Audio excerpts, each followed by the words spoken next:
Section 4, tailoring your message for diverse audiences.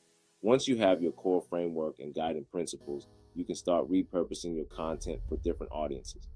This is where you take your core idea and tailor it to resonate with specific groups of people.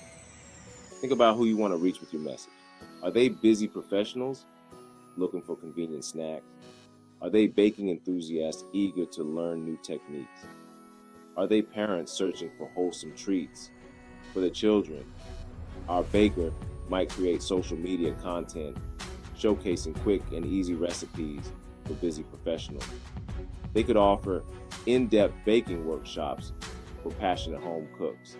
And they could develop a line of healthy and organic cookies marketed towards health-conscious parents. The key is to understand the needs and desires of each audience and adapt your message accordingly. By tailoring your content, you can connect with a wider range of people and expand your reach exponentially.